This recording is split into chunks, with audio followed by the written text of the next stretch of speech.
देवरानी जेठानी की कहानी पी गौरी दत्त शर्मा। हिंदी का पहला उपन्यास को लेकर विद्वानों में मतभेद है। कुछ विद्वान देवरानी जेठानी की कहानी 1870 को हिंदी का पहला उपन्यास मानते हैं, कुछ परीक्षा गुरु 1882 को। जहां डॉक्टर नगेंद्र और डॉक्टर निर्मला जैन ने लाला श्रीनिवास दास के परीक्षा गुरु उपन्यास को हिंदी का पहला मौलिक उपन्यास माना है, वहीं डॉक्टर गोपाल राय व डॉक्टर पुष्पपाल सिंह आदि ने पं गौरीदत्त रचित देवरानी जेठानी की कहानी को हिंदी का पहला उपन्यास माना है। हिंदी उपन्यास कोश 1870 से 1980 में देवरानी जेठानी की कहानी को ही हिंदी का पहला उपन्यास माना गया है। यहाँ पर देवरानी जेठानी की कहानी उपन्यास को दो भागों में दिया जा रहा है। देवरानी जेठानी की कहानी पर गौरीदत्त शर्मा। भूमिका। स्त्रियों को पढ़ने बढ़ाने के लिए जितनी पुस्तकें लिखी गई है, सब अपने अपने ढंग और रीति से अच्छी है, परंतु मैंने इस कहानी को नए रंग ढंग से लिखा है। मुझको निश्चय है कि दोनों स्त्री पुरुष इसको पढ़कर अति प्रसन्न होंगे और बहुत लाभ उठाएंगे। जब मुझको यह निश्चय हुआ कि स्त्री स्त्रियों की बोली और पुरुष पुरुषों की बोली पसंद करते हैं, जो कोई स्त्री पुरुषों की बोली व पुरुष स्त्रियों की बोली बोलता है, उसको नाम धरते हैं।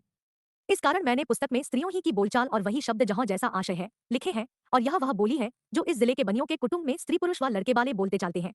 संस्कृत के बहुत शब्द और पुस्तकों जैसे इसलिए नहीं लिखे कि न कोई चित्त से पढ़ता है और न सुनता है।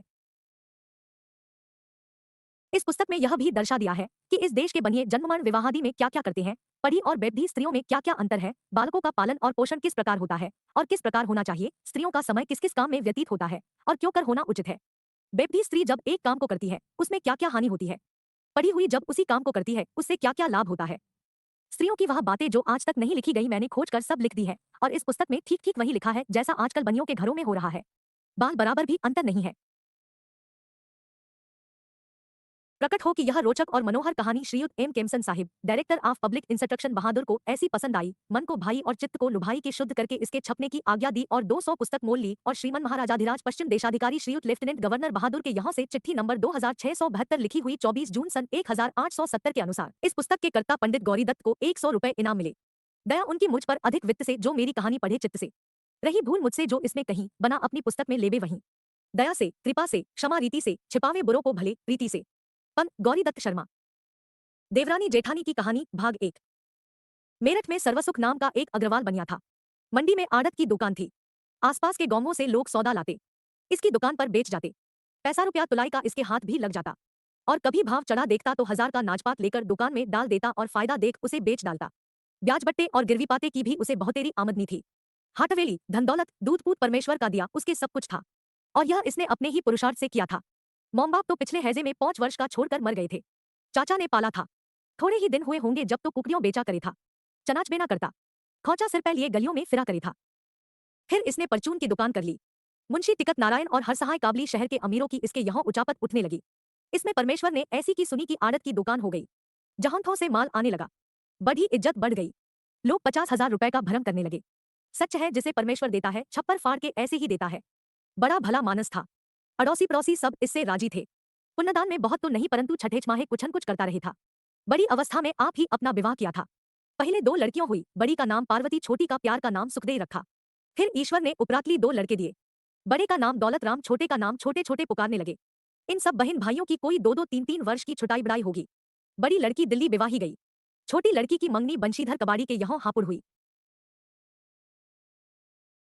एक दिन रात को अपने घर में कहने लगा कि सुखदेई की मौ, लाला बुला की दास हमारी बिरादरी में जो मदरसे में नौकर है यो कहते थे कि अपने छोटे बेटे को तुम अंग्रेजी पढ़ाओ। इसमें तेरी क्या सलाह है, और दौलत राम को तो मैं अपने कार में गेरूंगा। उसने कहा अच्छा तो है। सारे दिन गलियों में कूदता फिरे है। परसों किसी लौंडे के कुछ मार आया था, उसकी मौ लड़ती हुई यहाँ आई, और मैं तुमसे कहना भूल गई। आज चौथा दिन है कि दिल्ला पौंडे हमारे पुरोहित की बहू मिश्रानी आई थी और कही थी कि सुखदेई को मेरे साथ नागरी पढ़ने भेज दिया करो, और भी मोहल्ले की 5-7 लौंडिये उसके घर जाया करे हैं, और वह सीना पिरोना भी सिखलाया करे है। और वह बड़ी बड़ी बात कहे थी कि जब सुखदेई पड़ जाएगी चिट्ठी पत्री लिखनी आ जाएगी, घर का हिसाब लिख लिया करेगी, और उसके घर कभी कभी एक मेम आया करे है। लौंडियों को देख हरी हो जा है, और उनका पढ़ना सुनकर किसी को छल्ला और किसी को अंगूठी दे जा है। सो छोटेलाल तो मदरसे में बिठाए गए। दौलत राम लाला के साथ दुकान जाने लगे, और सुखदेई मिश्रानी से नागरी पढ़ने लगी। एक दिन कोई 4 घड़ी दिन होगा, छोटे लाल बाहर खेल रहा था। घर में भाग गया और कहने लगा कि मौ लाला आवे हैं। यह अपने मन में डर गई और कहने लगी कि आज दिन से क्यों आए। इतने में वह भी आन पहुंचे और खाट पर बैठ गए। इसने छोटे लाल को पंखा दिया और कहा लाला को हवा कर। यह बोले सुखदेई की मौ, ले बोल क्या करें। जहां दौलत राम को टेवा गया था तनी गौंट करने को नाई आया है, और झल्लामल जो कल खुर्जे से आए थे यूं कहीं थे कि लड़की का बाप डूंगर बेचारा गरीब बनियो है। सरा के नुक्कड़ पर परचून की दुकान खोल रखी है, पर लड़की की मौ बड़ी लड़ाका है। तुम्हारे समधी के पास ही हमारा घर है और छोटे लाल की पीठ ठोक कर कहने लगा कि भाई छोटे लाल हमारा नसीबेवर है। गुड़गांव के तहसीलदार ने इसका टेवा मांगा है। अभी तो रास्ते में लाला दीनदयाल किरपी के ताऊ गाड़ी में बैठे आवे थे। मुझे पुकार कर कहने लगे कि मैं मामा जी से मिलने गुड़गांव गया था, सो वह पूछे थे कि सर्वसुख आरती का छोटा बेटा क्या किया करे हैं। मैंने कहा साहब मदरसे में अंग्रेजी पढ़े हैं और होशियार है, सो उन्होंने उसका टेवा मांगा है, तो मुझे दे देना, मैं भेज दूंगा। लाला साहब लड़की बड़ी सुघड़ है, वह अपनी लड़की को आप नागरी पढ़ाया करे हैं। सुखदेव की मौं बोली कि तुम दौलत राम की सगाई रख लो, आई हुई लक्ष्मी घर से कोई नहीं फेरता, और रुपया पैसा हाथ पैरों का मैल है, आगे लौंडिया लौंडे का भाग है। सो नाई तनी गौंट करके चला गया और उसी साल में विवाह की चिट्ठी लेके आया। इन्होंने कहला भेजा कि अब के वर्ष तो हमारी लड़की विवाह की ठहर गई है, अगले वर्ष विवाह रख लेंगे। छोटेलाल की पत्री गुड़गांव में मिल ही गई थी। लाला दीनदयाल के मार्फत वहां से कहलावत आई कि सर्वसुख जी से कहना कि मरती जीती दुनिया है, आगे मैं सरकारी नौकर हूँ, आज यहाँ कल जाने कहाँ को बदली हो जाए, सो लड़की का विवाह हम इसी साल में करेंगे। इन्होंने यहाँ से कहला भेजा कि हमारी इज्जत उनके हाथ है, अभी तो 2 विवाहों से निपटे हैं और इस साल में न केवल सूचता भी नहीं है, अगले साल जैसा मुंशी जी कहेंगे वैसा करेंगे। अगले साल विवाह की तैयारी हो गई और बड़ी धूमधाम से लाला जी बेटे का विवाह कर लाए। दोनों तरफ की वाहवाह रही। जब बहू घर आई बगड़ पड़ोसन सब इकट्ठी हो गई और सुखदेव की मौं से कहने लगी, ले बहिन बहुड़िया तो भली सुंदर है, तेरी बड़ी बहू का रंग तो सौवला है।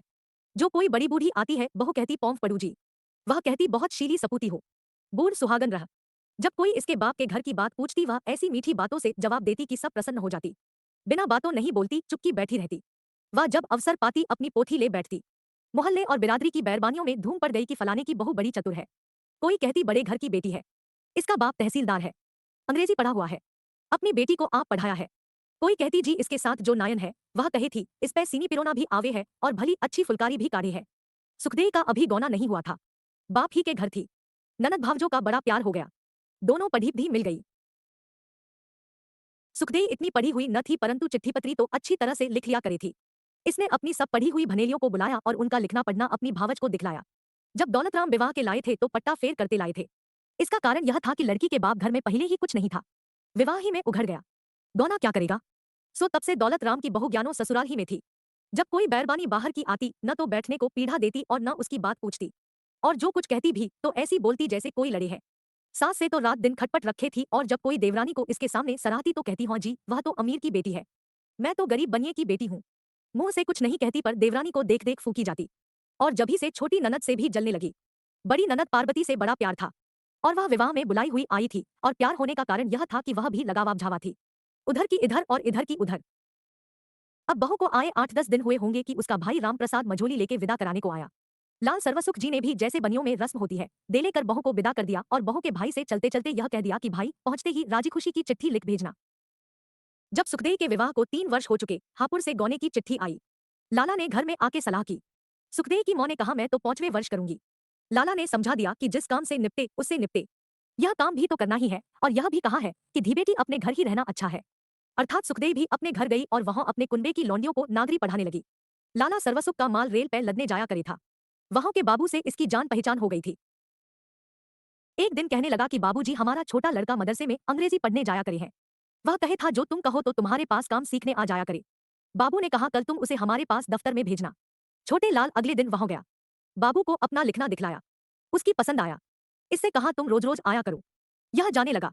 थोड़े दिन पीछे उसी दफ्तर में 15 रुपए महीने का नौकर भी हो गया। इसे नौकर हुए कोई 1 वर्ष बीता होगा कि बाबू की बदली अंबाले की हो गई। यह बाबू का काम क्या ही करे था और साहब भी रोज देखा करे था। बाबू की जगह इसे कर दिया और यह कह दिया कि अब तो तुमको 40 रुपए महीना मिलेगा, फिर काम देख के 60 रुपए महीना कर देंगे। जब छोटे लाल 15 ही रुपए का नौकर था कि इसके लाला गौना कर लाए थे और अब गौनियाई अपने घर ही थी। छोटे लाल इस बात से अपने मन में बड़ा मगन था कि मेरी बहू पढ़ी हुई है और बड़ी चतुर है। इधर इसकी घरवाली इससे खूब राजी थी और यह बात परमेश्वर की दया से होती है कि दोनों स्त्री पुरुष के चित्त इस तरह से मिल जाएं। यह कुछ अचंभे की बात भी नहीं है। दिल तो वहां नहीं मिलता जहां मर्द पढ़ा हो और स्त्री बेपढ़ी। जब यह दोनों मिलते एक दूसरे को देख बड़े प्रसन्न होते। इधर वह उसके मन की बात पूछती और अपनी कहती, इधर उसको इस बात का बड़ा ही ध्यान रहता कि कोई बात ऐसी न हो कि जिससे इसका मन दुखे। उसकी बेसलाह कोई काम न करता। उसके लिए एक नागरी का अखबार लिया, रात को उर्दू और अंग्रेजी अखबारों की खबरें उसे सुनाता और जब आप थक जाता उससे कहता लो अब तुम हमें अपने अखबार की खबरें सुनाओ। इस बात से इसको बड़ा ही आनंद होता। उनका घर तो ऐसा ही था जैसा और बनियों का हुआ करता है, पर इसने अपना चौबारा सोने और उठने बैठने को सजा रखा था। चादर लग रही थी, कलई की जगह नीला रंग फिरवा रखा था, बोरियों के फर्श पर दरी बिछा रखी थी, तस्बीर और फानूस भी लग रहे थे। 2 कुर्सी बड़ी और 2 कुर्सी छोटी जिनको आराम कुर्सी कहते हैं, एक तरफ पड़ी हुई थी। किताबों की एक अलमारी मेज के पास लगी हुई थी। दो पलंगों पर रेशम की डोरियों से चिही चादर खिंची हुई थी। अपना सादा कमरा अच्छा बना रखा था। जो कोई बाहर की लुगाई आती, छोटेलाल की बहू अपना चौबारा दिखाने ले जाती। एक दिन अपनी जेठानी से बोली कि आओ जी, तुम भी आओ। उसने कहा अब ले मैं ना आती। और लुगाइयों ने कहा निगोड़ी अपने देवर का चौबारा देख लेना। शर्मा शर्मी उठी चली गई और चौबारे को देख अक्कधक्क कर रह गई। इसकी अटारी में दो पुरानी धुरानी खाट पड़ी हुई थी। पिंडोल का पोता और गोबर का चौका भी न था। एक कोने में उपलों का ढेर, दूसरे में कुछ चीथड़े और एक तरफ नास के मटके लग रहे थे। इसका कारण यह था कि बेचारा दौलत राम तो निरा बनियों ही था, पढ़ा लिखा कुछ था ही नहीं। आगे उसकी बहू गांव की बेटी थी और उसने देखा ही क्या था। छोटेलाल की बहू की सी सुथराई और सफाई और कहो आटा पीसना और गोबर पाथना इसको खूब आवे था। वाए दिन भर लड़ा लो। छोटेलाल की बहू सारे दिन कुछ न कुछ करती रही थी। सवेरे उठते ही बुहारी देती, चौका बासन करके दूध बिलोती, फिर नहा धो के 2 घड़ी भगवान का नाम लेती, रोटी चढ़ाती। जब लाला छोटेलाल रोटी खा के दफ्तर चले जाते, थोड़ी देर पीछे दौलतराम और उसका बाप दुकान से रोटी खाने को आते। जब वह खा लेता और सास जेठानी भी खा चुकती तब सबसे पीछे आप रोटी खाती। और जिस दिन दौलतराम की बहू रोटी करती, दाल में पानी बहुत डाल देती और कभी नून ज्यादा कर देती और कभी डालना भूल जाती। गौम कैसी मोटी मोटी रोटियां करती, किसी को बहुत सेक देती और कोई कच्ची रह जाती। इसलिए बेचारी देवरानी को दोनों वक्त चूल्हा फूकना पड़े था। रात को पूरी परोमठा और तरकारी कर लिया करी थी। दोपहर को रोटी खाने से पीछे घंटा 1.5 घंटा आराम करती। फिर सीना पिरोना, मोजे बुनना, फुलकारी काटना, टोपियों पर कलाबत्तू की बेल लगाना आदि में जिस काम को जी चाहता ले बैठती। इस समय मोहल्ले और बिरादरी की लौड़िये 2 घड़ी को इसके पास आ बैठा करी थी। किसी को मोजे बुनना बतलाती और किसी को लिखना पढ़ना सिखलाती और आप भी अपना काम किए जाती।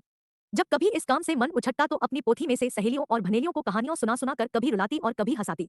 और जब कभी ज्ञान चर्चा छेड़ देती तो भगवत गीता के श्लोक पढ़ पढ़ कर ऐसे सुंदर अर्थ करती कि सुनकर सब मोहित और चकित हो जाती। और जिस दिन एकादशी, जन्माष्टमी, रामनवमी व और कोई तिथि पर्वी होती और सीना पिरोना न होता तो उस दिन तुलसीदास और सूरदास के भजन गाती और विष्णुपद सुनाती कि सब प्रसन्न हो जाती।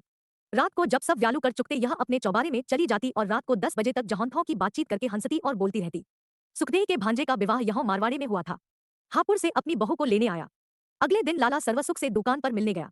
राजी खुशी कह के बोला कि मामी ने अपनी भावज को यह चिट्ठी दी है, घर पहुंचा देना। लाला ने नौकर के हाथ घर चिट्ठी भेज दी। छोटेलाल की बहू ने पहले आप पढ़ी फिर सास को पढ़कर इस तरह सुना दी। स्वस्ति श्री सर्वोपमायोग्य बहू आनंदी जी यहाँ से सुखदेव की राम राम पहुंचना। यहाँ क्षेम कुशल है। तुम्हारी क्षेम कुशल सदा भली चाहिए। बहुत दिन हुए कि तुम्हारी एक चिट्ठी आई थी, मैंने तो उसका जवाब लिख दिया था। फिर तुमने कोई चिट्ठी नहीं लिखी। यद्यपि वहां के आने जाने वालों से राजी खुशी की खबर मिलती रही तथापि चिट्ठी के आने से आधा मिलाप है। अब तो मुझे आए बहुत दिन हुए, तुमसे मिलने को जी चाहे है। सो मौ से कहना कि मुझे 2-4 महीने को बुला ले। यहाँ से मेरा जी उछट रहा है। लाला जी से मौ पूछ देगी जो मेरी नत बन गई हो तो ज्ञानचंद मेरे भांजे के हाथ भेज देना और भाई की भोज प्रबंध की पोथी जो तुम्हारे पास है थोड़े दिन के लिए भेज देना। जब मैं आऊंगी लेती आऊंगी। अब तो यहाँ भी एक लौंडियों का मदरसा हो गया है। हमारी मिसरानी से हमारी पालागन कह देना और सब सहेलियों और भनेलियों से राम राम कहना। चिट्ठी का जवाब जरूर जरूर लिख भेजना। थोड़े लिखे को बहुत जानना। चिट्ठी लिखी मिति मार्गसिर बदी 1 संबत 1925। सुखदेव की मौ ने चिट्ठी सुन के कहा कि कल 5 सेर आटे के लड्डू कर लीजो। लौंडिया को पोथली भेजनी है और जो मैं कहूँ चिट्ठी में लिख दीजो। सो सुखदेव को यह चिट्ठी लिखी गई। स्वस्ति श्री सर्वोपमायोग्य बीबी सुखदेव जी यहाँ से आनंदी की राम राम पहुंचना। चिट्ठी तुम्हारी आई, समाचार लिखे सो जाने। तुम्हारी मौ जी ने लालाजी से तुम्हारे बुलाने वास्ते कहा था। सो उन्होंने कहा है कि माघ के महीने में हम बाग की प्रतिष्ठा करेंगे। तब लौंडिया सुखदेव को भी बुलावेंगे और मेरे सामने जेठ जी से कह दिया है कि भाई तू ही लौंडिया को जाके ले आइयो। और वह बाग लाला जी ने दिल्ली के रास्ते में लगाया है। उसमें कुल तो बन गया है, शिवाला बन रहा है। जिस सुनार को तुम्हारी नत बनने को दी थी वह सोना लेके भाग गया। लाला जी कहीं थे दूसरे सुनार से और बनवा करके भेज देंगे। तुम्हारी भनेली रामदेई मेरे पास रोज रोज फुलकारी सीखने आया करी थी। बेचारी बड़ी गरीब थी, तुम्हें नित याद कर ली थी। जेठानी जी के स्वभाव को तुम जानो ही हो। एक दिन बेबास्ते उससे लड़ पड़ी। 3 दिन से वह नहीं आई। 2 घड़ी जी बहला रहे था सो यह भी न देख सकी। फुलकारी का ओना जो मैं तुम्हारे लिए अपने पीहर से लाई थी, भोज प्रबंध की पोथी, 5 सेर लड्डू और 8 आने नकद तुम्हारे भांजे के हाथ तुम्हें भेजे हैं। रसीद भेज देना। तुम्हारी मौ ने तुम्हें राम राम कही है। मेरी राम राम अपनी सासू और भनेलियों से कह देना। चिट्ठी लिखी मिति मार्गसिर सुदी 2 संवत 1925। यह चिट्ठी और चिट्ठी में लिखी हुई चीजें सुखदेव के भांजे के हाथ भेजी गई और जबानी भी कहलावत गई कि लाला बंसीधर से कह देना कि माघ के महीने में लौंडिया को लेने बहल आवेगी। ऐसा न हो कि उल्टी फिरी आवे। एक चिट्ठी लिख भेजे। यहाँ दौलत राम की बहू बड़ी भोर उठ के गौ की धार काटती, गोबर पाथती, नहाती न धोती, चरखा लेकर बैठ जाती और कभी कभी दाल दलती, नाज फटकती, आटा छानती।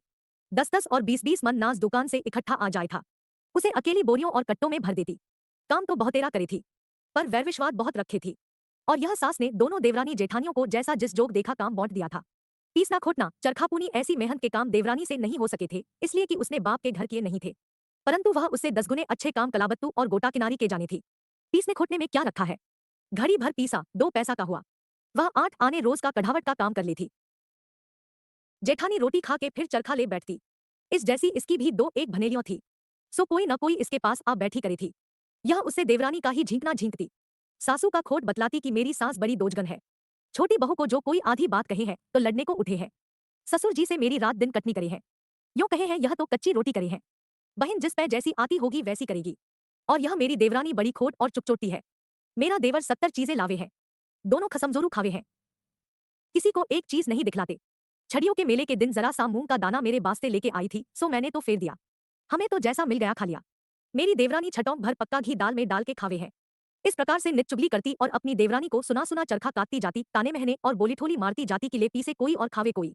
कोई ऐसी लुगाई भी होती होगी और पीसना नहीं जानती होगी, यूं कहो मेहनत नहीं होती। देवरानी चुपकी सुना करती, कभी कुछ न कहती।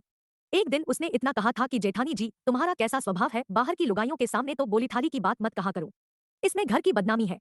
उसके पीछे ऐसी पौंच पत्थर लेकर पड़ी कि उसे पीछा छुड़ाना दुर्लभ हो गया, और बोली अब चल तो तेरी जेठानी है उससे कह, छोटा मुंह और बड़ी बातें, आप मेरी बड़ी बन के बैठी है और जो कुछ मुंह में आया कहती रही। वह बेचारी चुपकी होके चली आई। सास ने कहा अरे तू उससे क्यों बोली थी? उसने कहा ए जी मैंने तो उसके भले की बात कही थी। सास ने कहा मैं क्या कहूँ, हमारी वह कहावत है कि अपना मरण जगत की हांसी। दौलत राम की बहू जहां तक होता अपने मालिक से रात को नित्य प्रति सास और देवरानी की बुराई करती। तुम जानो आदमी ही तो है और बेपढ़ा। रोज रोज के सिखलाने और बहकाने से दौलत राम भी अपनी बहू की हिमायत करने लगा और मौत से लड़ने लगा। जब उसकी मां ने यह हाल देखा तो एक दिन उसके बाप से कहा और यह सलाह दी कि दौलत राम को जुदा कर दो और मैं तो छोटी बहू में रहूंगी, तुम्हारी तुम जानो। ऊंच नीच सोच के बड़ी देर में यह जवाब दिया कि अच्छा तो मैं बड़ी बहू में रोटी खा लिया करूंगा। अपना सिर पकड़कर बैठ गया और कहने लगा कि बिरादरी के लोग सेंगे और ठट्ठे मारेंगे कि फलाने के घर लुगाइयों में लड़ाई हुई थी तो उसने अपने बड़े बेटे को जुदा कर दिया। देखो यह कैसी बहू आई, इसने हमारी बात में बट्टा लगाया और घर 3-13 कर दिया। घरवाली बोली अजी जब अपना ही पैसा खोटा हो परखन वाले को क्या दोष है, जग तो आरसी है, जैसा लोग देखेंगे वैसा कहेंगे। सामने का दालान दौलत राम को दे दिया और सब तरह से जुदा जोखा कर दिया। जो कोई चीज दुकान से आती दोनों घर आधी आधी बट जाती। जब यह खबर गुड़गांव में पहुंची कि लाला सर्वसुख के यहाँ औरतों में लड़ाई रही थी सो उन्होंने अपने बेटों को जुदा कर दिया है। सो तहसीलदार साहब ने अपनी बेटी को यह चिट्ठी लिखी। स्वस्ति श्री सर्वोपमायोग्य बीबी आनंदी जी यहाँ से राम प्रसाद आदि समस्त बाल गोपाल की राम राम वंदना। यहाँ क्षेमकुशल है, तुम्हारी क्षेमकुशल चाहते हैं। तुम्हारी मौत तुमको बहुत याद करे है, सो मैं तुमको बहुत जल्दी ही बुलाऊंगा। तुम्हारे छोटे भाई गंगाराम को मदरसे में बिठा दिया है और बड़े भाई राम प्रसाद को तुम्हारे ताऊ के पास आगरे इस कारण भेज दिया है कि वह कॉलेज में पढ़कर वकालत का इम्तिहान दे। तुम्हारी छोटी बहन भगवान देई 1 महीने से मौंदी है और जब ही से उसका लिखना पढ़ना छूटा हुआ है। और तुम तो आप बुद्धिमान हो परंतु तो भी जो पिता का धर्म है 2-4 बात लिखना आवश्यक है। बेटी जो अवसर मिले तो उसे कर देना उचित है। देखो विद्यादान का शास्त्र में कैसा महात्मा लिखा है, अर्थात जो बातें तुमको आती है औरों को भी सिखलाना चाहिए। चिट्ठी लिखी मिति पौष शुदी 6 संवत 1925। जो अवसर मिले तो उसे कर देना उचित है। देखो विद्यादान का शास्त्र में कैसा महात्मा लिखा है, अर्थात जो बातें तुमको आती है औरों को भी सिखलाना चाहिए। चिट्ठी लिखी मिति पौष शुदी 6 संवत 1925। यह चिट्ठी छोटेलाल के खत में बंद होकर आई और उसने अपने घर में दे दी। दौलत राम के जुदे होने से 6 महीने पीछे एक लड़की हुई। इधर उसी दिन हापुड़ से चिट्ठी आई कि लाला सर्वसुख जी अनंत चौदस के दिन 4 घड़ी दिन चढ़े तुम्हारे देवती हुई है। उस समय लाला दुकान पर थे। चिट्ठी को पढ़ के लाला ने दौलत राम से कहा कि ले भाई लौंडियों ने घर घेर लिया। यह चिट्ठी अपनी मौं को सुनाई। दौलत रात की लड़की की छठी तो हो चुकी ही थी। दसूठन के दिन लाला भी घर ही थे और सारे कुटुंब ने उस दिन दौलत राम ही के घर खाया था। दोपहर को दुकान से एक पल्लेदार चिट्ठी लेके आया और बोला कि लाला जी यह चिट्ठी तुम्हारे नाम दिल्ली से आई है। मुनीम जी ने खोली नहीं तुम्हारे पास भेज दी है और एक आना महसूल का दिया है। लाला ने चिट्ठी पढ़ के कहा कि पार्वती की बड़ी लौंडिया का वसंत पंचमी का विवाह है। 15 दिन पहले वह भात नौतने आवेगी सो अब भात का फिक्र भी करना चाहिए। घरवाली बोली कि सुखदेव को छूछक भेजना है। फिर ऐसी ही 2-4 गृहस्थ की बातें करके कहा कि छोटेलाल के घर में भी लड़की वाला होने वाला है। बहू के बाप को एक खत गिरवा देना कि वह साथ भेज दे। धौन भर पक्के लड्डू, 5 तियल बागे, 5 गहने, कुछ मूंग और चावल, 1 रुपया नगद छूछक के नाम से नाई के हाथ हापुड़ भेज दिया। जब पार्वती भात नौतने आई तो अपनी देवरानी को साथ लाई। गुड़ की भेली देके बोली कि विवाह में सबको आना होगा। लाला जी ने कहा बीबी छोटेलाल की तो छुट्टी नहीं है, दौलत राम भात लेके आवेगा। और विवाह से एक दिन पहले नाई ब्राह्मण को साथ ले दौलत राम भात लेके दिल्ली में जा पहुंचा। उस दिन सारी बिरादरी में बुलावा फिर गया कि आज भात लिया जाएगा। 51 रुपए नगद, नथ, बिछुआ, छन, पछेली, सोने मूंगे की माला, पायजेब, सोने की हैकल, सोने का बाजू पचल्ला और 9 नगे। पार्वती के सारे कुटुंब को कपड़े 21 तियल भरी भरी, 11 बर्तन, एक दोशाला और एक रुमाल आदि सबको दिखला के पार्वती के ससुर के हवाले किए। और जब भात लेके डौढ़ी पर पहुंचे थे पार्वती 10-20 तो स्त्रियों को साथ लिए गीत गाती हुई भाई का आरता करने आई थी। वहां दौलत राम को जो कोई पूछता यह कौन साहब है, वह कह देते कि यह भाती है। इन दिनों छोटेलाल की बहू गर्म चीज न खाती, बहुत करके कोठे पे न जाती और न बोझ उठाती। जब किसी चीज को खाने को जी चाहता तो अपनी सास व और किसी बड़ी भी से पूछ के मंगा लेती। ऐसी वैसी चीज न खाती। खट्टी चीज को बहुत जी चाहा करे था सो कभी कभी नींबू का आचार व कैरी खा लेती। जेठ शुदी 3 जुमेरात के दिन छोटेलाल के घर लड़के का जन्म हुआ। बड़ी खुशी हुई, नक्कारखाना रखा गया, जन्मपत्री लिखी गई, बिरादरी वालों को एक एक पान का बीड़ा दिया। वह उठ खड़े हुए और बोले, लाला सर्व सुख जी मुबारक। उन्होंने उत्तर दिया कि साहब आपको भी मुबारक। बाहर जो नाई ब्राह्मण घिर गए थे उन सबको पैसा पैसा बांट दिया। दाई को 1 रुपया दिया, वह 5 रुपए मांगती रही। जच्चा के खाने को गूंद की पंजीरी हुई। अब जो भाई बिरादरी और नाते रिश्ते में से औरतें आती लौंडे की दादी का मुबारक व बधाई कह के बैठ जाती। वह कहती, जी भगवान ने दिया तो है, अब इसकी उम्र लगावे और लहना सहना हो। नातेदारों और प्यार मुलाजे वालों के यहाँ से कुर्ता टोपी हंसली कड़ूले आने लगे।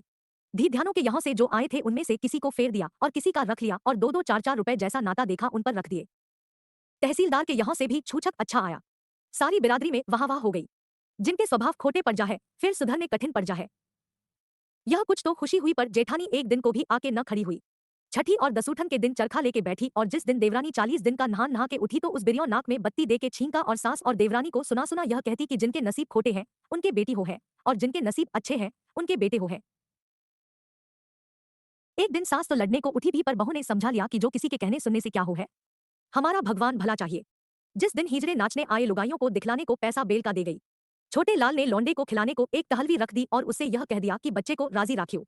लाला ने 4 रुपए का घी और 1 रुपए की खोंड दुकान से भेज दी और जब रात को घर आए घरवाली से कह दिया कि घी को ताके रख छोड़ियो और बहू की खिचड़ी व दाल में डाल दिया करियो। खोंड के लड्डू बना लीजो। बहू का शरीर निर्बल हो गया है, इसमें ताकत आ जाएगी और बच्चा दूध से भूखा नहीं रहेगा और बहू से कह दीजो कि ऐसी वैसी चीज न खाए जिससे बच्चे को दुख हो। वह आप चतुर थी, दोनों वक्त बंधा खाना खाती। लाल मिर्च गुड़ शक्कर सीताफल की तरकारी तेल का अचार खीरे और अमरूद आदि से परहेज करती। पर होनी क्या करे, जब लड़का 6 महीने का था एक दिन सिर से नहाई थी, भीगे बालों बच्चे को दूध पिला दिया। सर्दी से उसे खांसी का ठसका हो गया। अगले दिन करवा चौथ थी, बढ़ती रही और पूरी कचौरी खाने में आई। लौंडे को सौंस होई आया, बड़ा फिकर हुआ। सास उठावने उठाने लगी और बोल कबूल करने लगी। धन्ना की मौ पनिहारी को ननवा चमार को बुलाने भेजा। उसने आते ही झाड़ दिया और अपने पास से लौंडे को गोली खिला दी। गोली के खाते ही बीमारी और बढ़ गई और लौंडे का हाल बेहाल हो गया। इतने में लाला दुकान से भागे आए। छोटेलाल घर ही था। दोनों की सलाह हुई कि हकीम को दिखलाओ और सारा हाल कह दो। हकीम जी ने कहा कि घबराओ मत, उस पाजी ने जमाल गोटे की गोली दे दी है और वह पच गई है। मैं यह दवा देता हूँ, बच्चे की मौ के दूध में देना, इससे 4-5 दस्त हो जाएंगे, आराम पड़ जाएगा। और वैसा ही हुआ। लाला घर में बड़े गुस्सा हुए कि अब तो भगवान ने दया की, कोई स्यानावाना घर में नहीं बढ़ने पावे। यह निर्दयी इसी तरह से बच्चों को मार डालते हैं और कुछ नहीं जानते। और बहू से कह दीजो कि फिर भीगे बालों दूध न पिलावे। और भला वह तो बालक है, उसने देखा ही क्या है। तू तो बड़ी बूढ़ी थी, पहले से क्यों नहीं समझा दिया था। वह चुप हो रही। दौलत राम की बहू सब कुछ खाती पीती रही थी। जब सास व ससुर उसके भले की बात कहते उसका उल्टा करती। लौंडिया भी उसकी सूख के कौंटा हो रही थी और आप भी नित मौंदी रही थी। एक समय गर्मी के दिन थे, 2-3 धूमें रोटी की। दोनों माँ बेटियों की आंखें दुखने आ गई। परहेज किया नहीं और बीमारी बढ़ गई। किसी ने बहका दिया कि तुम्हारी आंखें घर के देवता ने पकड़ी है। उस दिन से दवाई भी डालनी छोड़ दी। बेचारे दौलत राम को आप चूल्हा फूकना पड़ा। देवरानी जेठानी की कहानी भाग 2। जब लाला को यह खबर हुई वह एक दिन आके बहुत लड़े कि दवा नहीं डालेगी तो अंधी हो जाएगी। तब कोई 15 दिन में रसौत की पौटली से आराम हुआ। लौंडिया की आंखों को पहले ही आराम हो गया था क्योंकि दौलत राम हकीम जी के यहाँ दवाई गिरवा लाया करे थे। छोटे लाल के लड़के का जन्म का नाम तो कुछ और ही था परंतु लाड़ से उसको नन्हे पुकारने लगे थे। जब वर्ष ही दिन को होगा कि इसकी आंखें दुखने आई। गर्म गर्म स्याही डाली, जस्त औंजा, मलाई के फोहे बौंधे, नहीं आराम हुआ। तब इसकी माँ ने अपनी सास से कहा कि मेरी माँ मेरे भाई की आंखों के वास्ते एक रगड़ा बनाया करी थी, जो तुम कहो तो नन्हे की आंखों के वास्ते मैं भी बना लूं। उसने कहा अच्छा। 1 तोला जस्त, 1 तोला रसौत, 6 मासे फटकी, 2 तोले छोटी हर बाजार से मंगा के 1 तोले गौ के घी को 101 बार धोकर उसमें रसौत और फटकी पीस के मिला दी और समूची हड़ों समेत कौनसी की प्याली पर रगड़ लिया। नन्हे की आंखों को इसी से आराम हो गया। इस रगड़े की मोहल्ले भर में धूम पड़ गई। जिस किसी के बच्चे की आंखें दुखने आती मोम के ले जाती और इसे डालते आराम हो जाता। खुरजेवाली की लौंडिया की आंखें फिर दुखने आई थी, इसी रगड़े से आराम हुआ। एक दिन छोटे लाल की बहू बोली कि सासू जी, जब मेरे लाला दिल्ली में सरिश्तेदार थे तो मेरे बड़े भाई को माता रानी का टीका लगवा दिया था। वह भी कहे थे और मैंने भी लिखा देखा है कि जिस बच्चे को टीका लग जाता है उसके फिर माता नहीं निकलती और जो निकले भी है तो जोर नहीं होता। सो नन्हे का चाचा अर्थात बाप कहे था कि जो मौ और लाला की मर्जी हो तो नन्हे के टीका हम भी लगवा दे। सो मोम बाप की आज्ञा से छोटेलाल ने शफाखाने के बड़े बाबू से नन्हे के टीका लगवा दिया। जब बच्चे को दांत निकलते हैं तो बड़ा ही दुख होता है। जो दूध पीता है डाल देता है। दस्त आया करते हैं। शरीर दुर्बल हो जाता है। बच्चा रोता बहुत है। दूध नहीं पीता। ये ही हालत नन्हे की हुई। एक बिरिया ऐसा मौंदा हुआ कि सबने आस छोड़ दी थी। बकरी के दूध से आराम हुआ था। और एक दिन छोटे लाल आपने साहब की चिट्ठी लिखवा के बड़े डॉक्टर के पास भी नन्हे को ले गया था। डॉक्टर ने कहा कि जब बच्चे के दांत निकलते हों उसको जंगलों और मैदानों की बहुत सवेरे रोज रोज हवा खिलाई जाए। इससे अच्छी और कोई दवा नहीं है। छोटेलाल ने अपने नौकर को हुक्म दिया कि जब तक गडू ना बने नन्हे को गोद में लेके गोलक बाबू के बाग तक रोज हवा खिला लाया कर। और नन्हे जब 2 वर्ष का हुआ गडूलने में बैठा कर सूर्यकुंड तक भेजने लगे और बहुत करके लाला छोटेलाल आप भी गडूलने के साथ जाया करे थे। इससे नन्हे का सब रोग जाता रहा और शरीर में बल आया। रात को दोनों स्त्री पुरुष उसे खिलाते और बड़े मगन होते। जब छोटेलाल कहता आओ नन्हे मेरे पास आओ, वह चट चला जाता और जब उसकी माँ कहती आओ हमारे पास आओ हम चीज़ी देंगे वह न आता। तब दोनों हंस पड़ते। और कभी माँ की खाट पै से बाप की खाट पै चला जाता और कभी रोके फिर चला आता। यह दोनों उसका तमाशा देखा करे थे। जब छोटेलाल किसी प्रकार के संदेह में होता यह चाचा चाचा कह के उससे लिपट जाता उसका संदेह जाता रहता। और उसे गोद में उठा के खिलाने लगता। और कभी कहता कि नन्हे को अंग्रेजी पढ़ा के रुड़की कॉलेज में भेजेंगे और इंजीनियर बनावेंगे। उसकी घरवाली कहती कि नहीं इसको तो तुम वकील बनाना। मेरा ताऊ आगरे में वकील है। हजारों रुपए महीने की आमदनी है और घर के घर है किसी का नौकर नहीं। एक दिन बड़े लाला बाहर चबूतरे पर पोते और पोती को खिला रहे थे। जो कोई लाला का मिलापी उधर जाता लाला कहते सलाम कर भाई यह भी तेरे चाचा है। नन्हे अपने सिर पर हाथ रख लेता। वह हंस पड़ते और कहते जीते रहो। इतने में दिल्ला पौंडे आए। पहले लाला ने आप पालागन की फिर लड़के से बोले कि हाथ जोड़ पालागन कर यह हमारे पुरोहित है। उन्होंने कहा सुखी रहो लाला और फिर बोले सर्बसुख जी यह लड़का बड़ा बुद्धिमान और भाग्य वाला होगा क्योंकि इसके छीदे दांत है, चौड़ा माथा है और हंसमुख है। इसकी सगाई बड़े घर की लेना।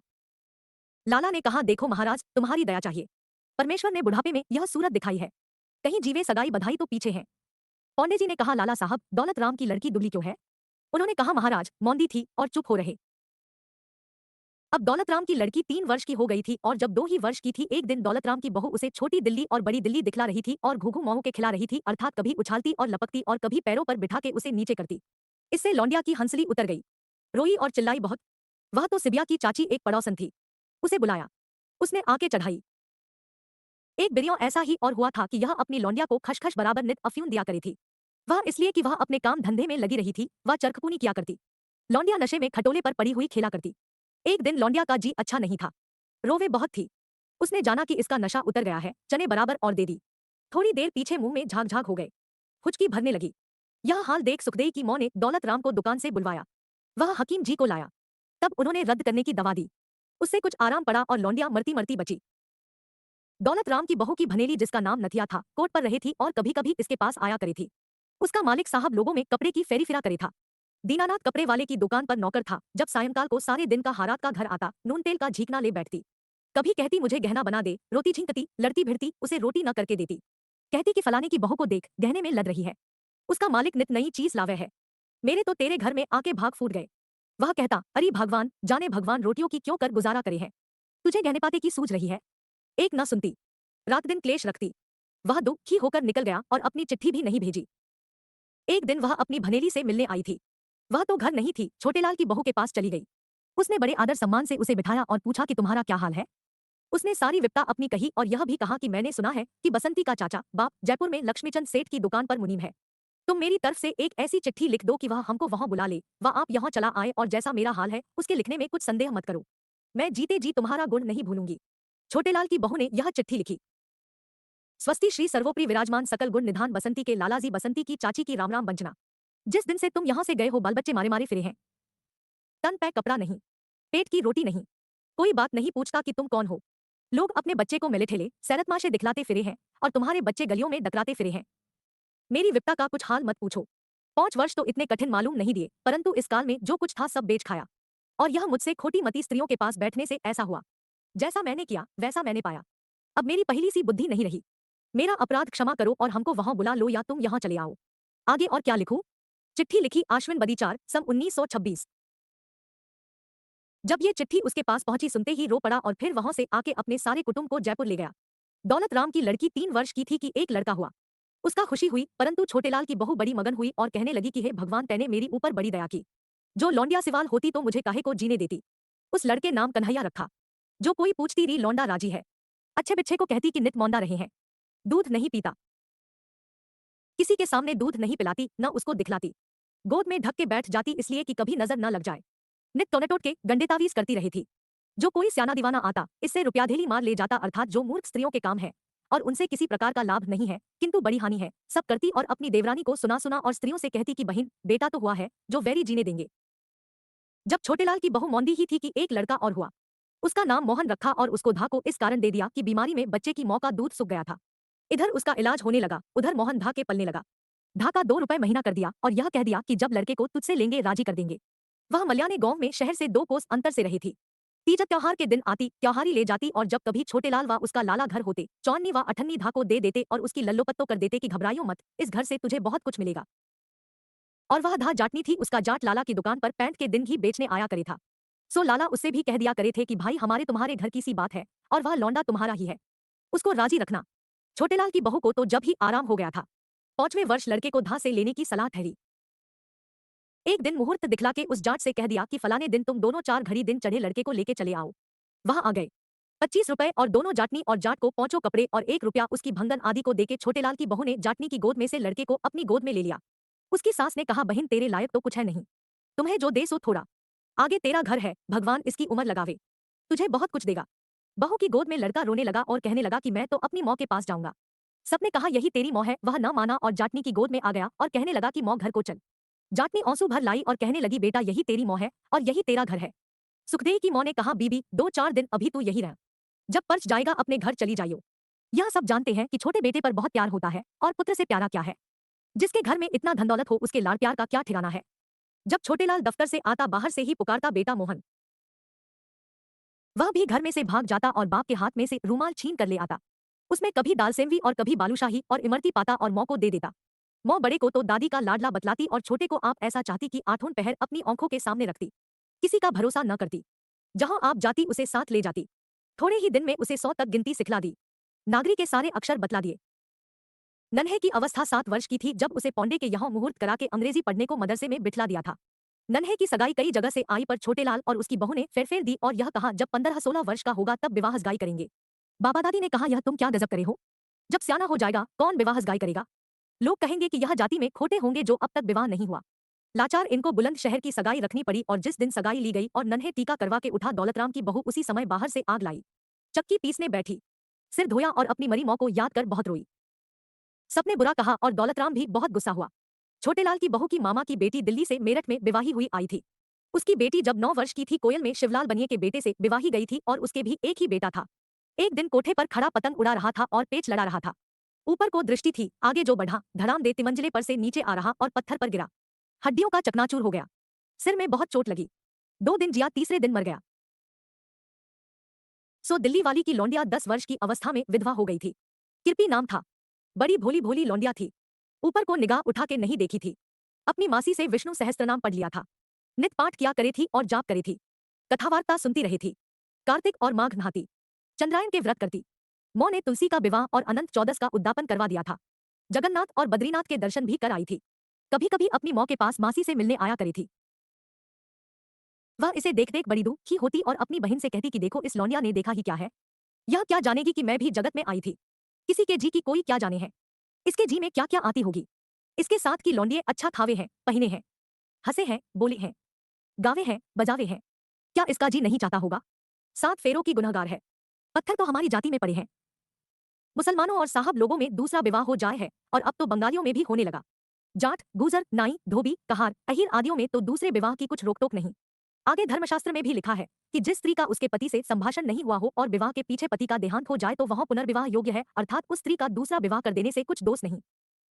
वह सुन के कहने लगी फिर क्या कीजिए बहन, लौकिक के विरुद्ध भी तो नहीं किया जाता। दौलतराम की लौंडिया मुलिया ने कनागतों में गोबर की सौंझी बनाई, दीवे बले मोहल्ले की लौंडिये इकट्ठी हो जाती और यह गीत गाती, सौंझीरी क्या ओढ़े क्या पहनेगी, काहे का सीस गुंदावेगी, शालू ओढ़ूंगी मसरू पहनूंगी, सोने का सीस गुंदाऊंगी। जब गीत गा लेती लौंडियों को चौले बांटे जाते। नन्हे और मोहन भी कभी कभी लौंडियों के पास चले जाते और उनके साथ गीत गाते। उसकी माँ कहती ना मुन्ना, लौंडे लौंडियों के गीत नहीं गाते हैं। एक दिन बड़ा भाई तो चला आया था, छोटा भाई वहीं बैठा रहा। नींद जो आई पड़ के सो गया। जब लौंडिये गीत गा के चली गई और मोहन घर नहीं गया तो उसकी माँ आई, देखे तो धरती पर पड़ा सोवे है, गोद में उठा के ले गई। घर जाकर देखा तो एक हाथ में कड़ा नहीं और चोटी के बाल कतरे हुए हैं। उसने अपनी सास से कहा बहुतेरी कोस कटाई हुई। भगवान जाने किसने लिया और यह काम किसने किया, क्योंकि बाहर से बड़ी लौंडिये भी तो आई थी, परंतु दौलतराम की बहू का नाम हुआ और निस्संदेह यह थी भी खोटी। जब कभी लौंडे लौंडिया के साथ खेलते हुई ताई ताई करते इसके घर जाते, मुंह से न बोलती, माथे में तिल बल डाल लेती। भला बालकों में क्या बैर विश्वाद है, यह तो भगवान के जीव है, इनसे तो सबको मीठा बोलना चाहिए। जब कभी लौंडिया मुलिया दीदी के पास जाती, चाची पुकार लेती, प्यार करके अपने पास बिठाती, जो चीज लौंडों को खिलाती पहले इसको देती और बेटों को बराबर चाहती। लौंडिया को अपने हाथ से गुड़िया बना दी थी, काटने का रंगीन चरखा मंगा दी थी और लौंडियों के साथ इसको भी सीना सिखलाती और एक एक दो दो अक्षर बतलाती जाती। सब लौंडीलारों को दुकान से पैसा पैसा रोज मिला करे था। दौलत राम की बहू ने एक गुल्लक बना रखी थी, सो कन्हैया और मुलिया के पैसे उसी में गेरती जाती। वर्ष दिन पीछे जो गुल्लक को तोड़ा तो उसमें 11 रुपए के पैसे निकले, सो मुलिया की झौंमर बना दी। इन बातों में तो बड़ी चतुर थी, और भी इसने इसी प्रकार से 100 रुपए जोड़ लिए थे और वह ब्याजू दे रखे थे।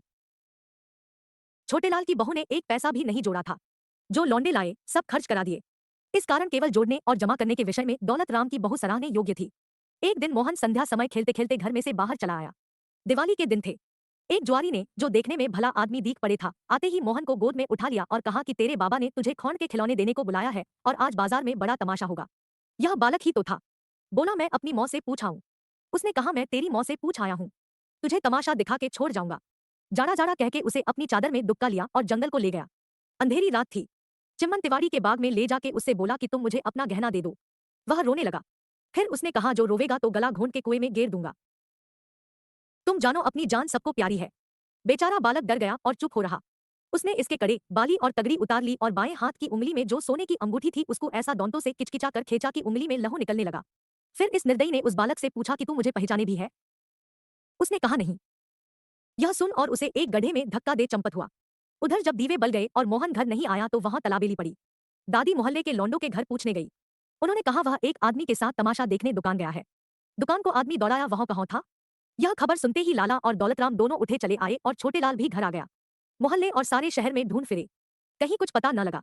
फिर यह सलाह ठहरी कि कोतवाली में लिखवाओ और ढंढोरा पिटवाओ। इसमें पहर भर रात जाती रही। स्त्रियां रोवे और चिल्लाएं, कभी गंगाजी का प्रसाद और कभी हनुमान के बाह्यण बोले। मर्दों के मुंह फक पड़ रहे।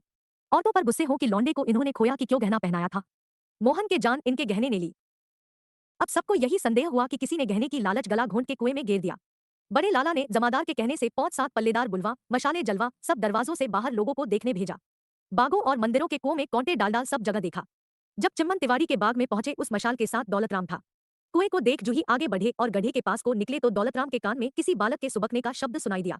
उसने कहा ठहरो और इस गड्ढे में देखो। देखा तो एक और बालक सुबक रहा है। उसी समय हुसैनी पल्लेदार कूद पड़ा और मोहन मोहन कह उसे उठा लिया और ऊपर ले आया। देखा तो सारा शरीर लहूलुहान हो रहा है। इसका कारण यह था कि उस गड्ढे में एक कीकड़ का पेड़ था। जब उस निर्दयी ने धक्का दिया था तो वह कौंटों पर जाकर गिरा था, फिर उसे घर ले आए। बाबा ने देखते ही छाती से लगा लिया। लोगों ने कहा लाला साहब मोहन का तो नया जन्म हुआ है। लाला ने पूछा मुन्ना तुझे कौन ले गया था? उसने सारा हाल बतलाया और कहा कि मैं उसे पहचानता नहीं। लोग बोले ये ही बात अच्छी हुई। फिर मोहन को घर में भेज दिया। मौ दादी गले लगा के बहुत रोई। इतने में छोटेलाल भी जो मशाल लेके ढूंढने गया था आन पहुंचा और मोहन को देख बड़ा आनंद हुआ। दौलतराम की बहू सबके सामने कहने लगी कि अब मेरे जी में जी आया है। भगवान ने बड़ी दया की, परंतु मन की बात परमेश्वर ही जाने। लाला ने सब लड़की बालों के कड़ेबाली उतरवा दिए और कह दिया कि फिर कोई नहीं पहनाने पावे। अगले दिन 5 रुपए के लड्डू मोहल्ले और बिरादरी में बांटे गए और कुछ दान पुण्य भी कराया। दौलत राम की लड़की का संबंध अतरौली में चुन्नीलाल कसेरे के बेटे से हुआ था। उन्हीं दिनों किसी ने लाला सर्वसुखजी से कहा कि लाला जी तुमने कहाँ सगाई कर दी, वह तो तुम्हारी बराबरी के नहीं है, बारात भी हल्की लावेंगे। उन्होंने यह उत्तर दिया था कि भाई मैंने तो घरवर दोनों अच्छे देख लिए हैं। उनका बड़ा कुटुंब है, सादा चलन है, लड़का लिखा पढ़ा है, दुकान का कारोबार अपने हाथ से करे है और बड़ा चतुर है। रुपया पैसा किसी की जाती नहीं, ऊपर की टीपटाप अच्छी नहीं होती। मनुष्य को चाहिए कि जितनी चादर देखे उतने पौंव पसारे। मुझे यह बात अच्छी नहीं लगती। जैसे और हमारे बनिए हाटवेली गिरवी रख के व दुकान में से 1000-2000 रुपए जो बड़ी कठिनाई से पैदा किए हैं विवाह में लगाकर बिगड़ जाते हैं। अब मुलिया का विवाह फुलेरा दोज का ठहर गया। दिन के दिन बराती आई। जब बारात चढ़ ली और जनवासे में जा ठहरी, गाड़ीवानों को भूसा दिलवा दिया गया। 51 रुपए नकद, सोने के 5 गहने, 300 रुपए की मालियत, 5 बर्तन, जरी का जामा, एक घोड़ा और पालकी यहाँ से खेत में गया। जब खेत देके लौटे तो यह कहते आए कि लाला साहब जीने की जल्दी करो, 10 बजे से पहले के फेरे हैं, ऐसा न हो कि लगन टल जाए। जब बारात जीने को आई तो नौशा इसलिए नहीं आया कि कुंवारे नाते नहीं जमाते हैं। सत पकवानी हुई थी, सबने प्रसन्न होकर खाया और जब जीन चुके मंडे के नीचे फेरों को बैठ गए। दिलाराम पौंडे और एक ब्राह्मण ने जो समधियों की ओर था मिलकर विवाह करा दिया।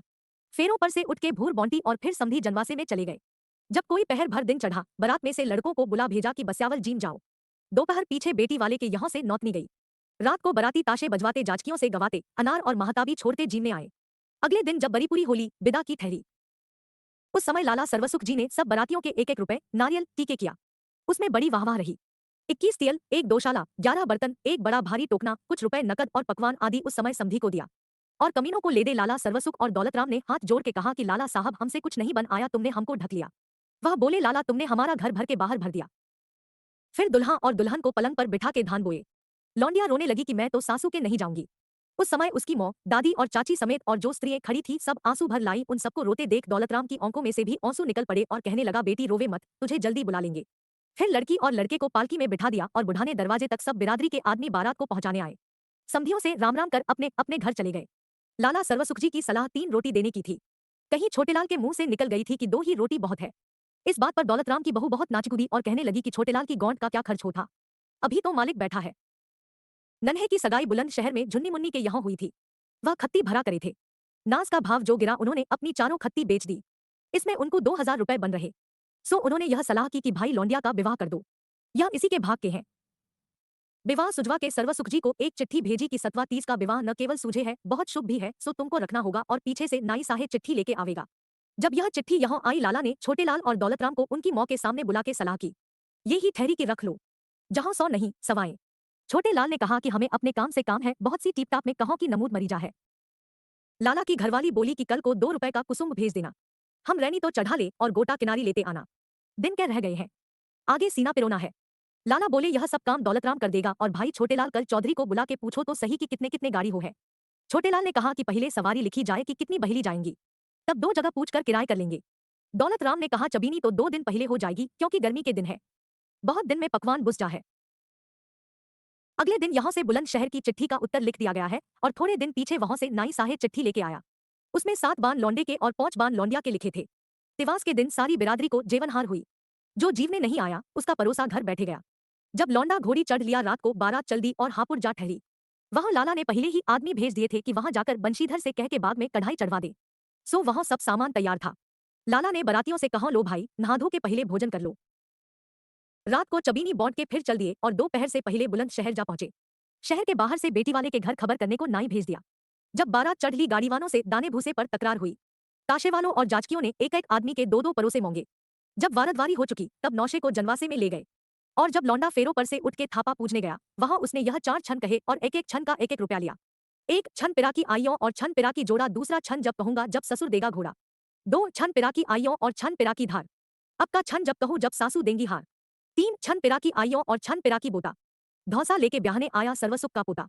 यह सुनकर सब स्त्रियों हंस पड़ी और कहा 3 हुए, एक और कह 2, 4 छन पिरा की आइयों और छन पिरा की खुरमा, तुम्हारी बेटी ऐसी रखू जैसे औंकों में का सुरमा।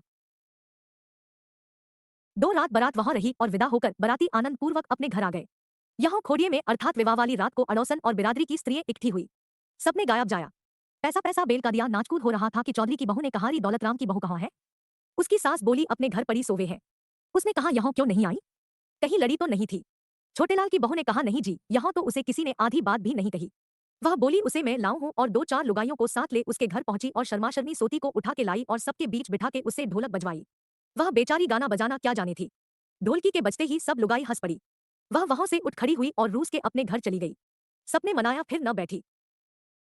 अब लाला सर्वसुख जी बहुत बूढ़े हो गए थे। दुकान का काम तो बड़े बेटे दौलतराम ने संभाल लिया था, परंतु लाठी लेके ढुलकते ढुलकते दोपहर पीछे रोटी खा के दुकान चले जाया करे थे। छोटेलाल यह कहा करे था कि लाला जी अब तुम बैठ के भगवान का भजन करो और इस जगत की माया मोह को छोड़ो। छोटी बहू ससुरे की बड़ी टहल करे थी। बिछौना बिछाना, धोती धोना, रात को गर्म दूध करके पिलाना, यह सब काम यही करे थी और अपने भनेलियों से कहती कि जी यह हमारे तीर्थ है, हमारे कहाँ भाग जो अपने बड़ों की टहल करें। धर्मशास्त्र में लिखा है कि जो अपने बड़ों की टहल करते हैं उनके कुल की वृद्धि होती है और स्वर्ग प्राप्त होता है। जब कभी वह बूढ़ा दौलतराम की बहू से पानी मांगता हुआ और काम को कहता तो काम तो क्या करती, परंतु कहती कि उतना मरता भी तो ना है, रात दिन कान खा है। वह कहता हो बहु सच है, हमारी वह कहावत है दौंत घिसे और खुर घिसे पीठ बोझ ना ले। ऐसे बूढ़े बैल को कौन बौंद भूस दे। बुढ़िया उतनी नहीं थक गई थी, अपना काम अपने हाथ से कर लेती। छोटेलाल की बहू से कहा करे थी अरे तेली के बैल की तरह दिन भर इतना मत पिले, मौंदी पड़ जाएगी तो हमें पानी कौन पकड़ावेगा। और बहू हमारे पक्के पात है, आज मरे कल दूसरा दिन, तेरा कच्चा कुनबा है। इसी बात पर दौलतराम की बहू कहती कि देख बुढ़िया दोजगन को, छोटी बहू को कैसी चाहे है। एक दिन बैठे बिठाए बड़े लाला को ताप चढ़ आई, तीसरे दिन खौंसी हो गई, फिर सांस हो आया। हकीम जी को बुलाया। उन्होंने नाड़ी देख के कहा कि लाला सर्वसुख जी की अब रामनगर की तैयारी है। औषधि मैं बतलाए देता हूँ, पिलाओ। और लाला से बोले कि लाला सर्वसुख जी, अब अच्छा समय है कि भगवान की दया से बेटे पोते मौजूद हैं। वह बोले हकीम जी कोई ऐसी औषधि दो कि अब की बिरियों में बच जाऊं और दौलतराम और छोटेलाल का साझा बांट दूं। मैं जानू हूं कि मेरे पीछे फीता होगा। हकीम जी तो चले गए। लाला बेटे पोतों की ओर देख आंसू भर लाए। उन दोनों का जी भर आया। बेचारी बुढ़िया रोने लगी। छोटेलाल ने कहा कि लाला जी घबराओ मत, भगवान ने चाहा तो अच्छे हो जाओगे। अगले दिन गोदान कराया और गंज की दुकान पुण्य करके पुरोहित को दी। 5वें दिन लाला का हाल बेहाल हो गया। जब नाड़ी बहुत मंद पड़ गई, गंगाजल मुंह में डालने लगे और फिर जमीन पर उतार कर पंचरत्न मुंह में डाला। जब लाला काल कर गए, बेटे हाय लाला जी, लाला जी कहते हुए बाहर आन बैठे। मुर्दे के चारों ओर स्त्रियों घिर आईं और रोने पीटने लगी। बाहर जब मोहल्ले और बिरादरी के लोग इकट्ठे हो गए, विमान बनाने की ठहरी। ताशे वाले और जांच की बुलाए गए। जब कोई मोहल्ले व बिरादरी में से आता, यह कहता कि लाला सर्वसुख जी बड़े भाग्यवान थे जिनके बेटे पोते मौजूद हैं। उनका आज तो खुशी का दिन है। कोई कहता कि साहिब जहां मिल जाए थे पहले से पहले ही राम राम कर लेते। अच्छा स्वभाव था। पुरोहित जी बोले कि महाराज, उन्होंने अपने जीते जी एक काम अच्छा किया, इस काल में जितने कंगले आए सबको पाव पाव भर दाने दिए। जब दोनों भाई भद्र हो चुके, पिंजरी को उठा अंदर ले गए और मुर्दे को नहाला धुला तख्तों पर रख दिया और एक दोशाला ऊपर डाल दिया और जरी की झालर ऊपर लगाई, चारों ओर झंडियों लगाई गई। एक पोते को घड़ियाल बजाने को दी। शेष दोनों में से एक को शंख, दूसरे को घंटा दिया। सुखदेव का बेटा शिवदयाल यहां मंडी में मूंछ बेचने आया था। नाना का मरना सुनते ही भागा आया। लोग बोले साहेब देवता भी आन पहुंचा, इसके हाथ में मोरछल दो। फिर राम राम सत्य कहते मुर्दे को मरघट में ले पहुंचे। औरतें भी पीछे से सूर्य कुंड नहाने गई। 3 दिन तक बड़े हौसे तमाशे रहे। तीसरे दिन जब उठावनी हो चुकी, 10वें दिन नहान धोवन हुआ। 11वें दिन एकादशा में अचारज को बहुत माल दिया और लाला के हुलास सूंघने की चौंदी की डिबिया भी दे दी। 13वीं के दिन सारी बिरादरी की जेवनार हुई। पक्का परोसा किया और मोहल्ले में भी बौंटा। अगले दिन से छोटेलाल नौकरी पर जाने लगा। दौलतराम दुकान के धंधे में लग गया। बुढ़िया अब सुस्त रहने लगी। दौलतराम की बहू के अभिमान का कुछ ठिकाना नहीं रहा। ऐसी बढ़कर बातें मारती और कहती कि जो कुछ करे हैं मेरा ही मालिक करे हैं और यह सारी मेरी ही मालिक की कमाई है।